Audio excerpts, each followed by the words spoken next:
Welcome back. હવે વાત સ્થાનિક સ્વરાજ્યની ચૂંટણીના મહાજંગ વિશે. ભાજપ પ્રદેશ ચૂંટણી સમિતિની બેઠકનો આજે અંતિમ દિવસ. બેઠકમાં સામેલ થવા પ્રદેશ પ્રમુખ જગદીશ વિશ્વકર્મા મુખ્યમંત્રી નિવાસસ્થાને પહોંચ્યા.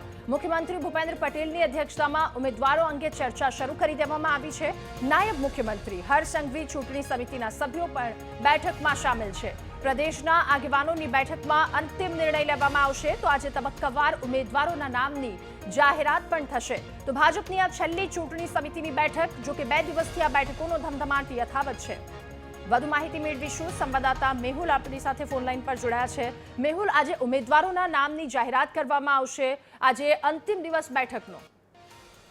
બિલકુલ, વાત કરવામાં આવે પ્રદેશ ચૂંટણી સમિતિની બેઠકનો આજે અંતિમ દિવસ છે. પ્રદેશ ભાજપ અધ્યક્ષ જગદીશ વિશ્વકર્મા, મુખ્યમંત્રી ભૂપેન્દ્ર પટેલ, નાયબ મુખ્યમંત્રી હર્ષ સંઘવી સહિતના તમામ જે સભ્યો છે તે અત્યારે મુખ્યમંત્રી નિવાસ સ્થાને પહોંચી ચૂક્યા છે. નામો પર ચર્ચા શરૂ કરી દેવામાં આવી છે. આજે અંતિમ દિવસ છે. અંતિમ દિવસે જે રાજકોટ પછી મહેસાણા સહિતના જે જિલ્લાઓ છે તે જિલ્લાઓના આગેવાનો સૌથી પહેલા અત્યારે ત્યાં મુખ્યમંત્રી નિવાસ સ્થાને પહોંચ્યા છે. ત્યાં તેમની સાથે ચર્ચા કરવામાં આવશે, સમીક્ષા કરવામાં આવશે. 3 પેનલના નામ ઉપર ચર્ચા થશે. ખાસ મહાનગરપાલિકાઓ પર સૌ કોઈની નજર જે છે તે અત્યાર સુધી રહેવાની છે. કેટલાક કિસ્સાઓની અંદર જે સ્થાનિક કક્ષાએ સમીકરણો કયા પ્રકારના છે, જ્ઞાતિગત તેના આધારે નામો નક્કી કરવામાં આવશે અને આજથી તબક્કાવાર નામોની યાદી જાહેર કરવામાં આવશે તેવી માહિતી પણ મળી ગઈ છે. જી મેહુલ, આભાર આપનો વિગતો સાથે જોડાવા બદલ.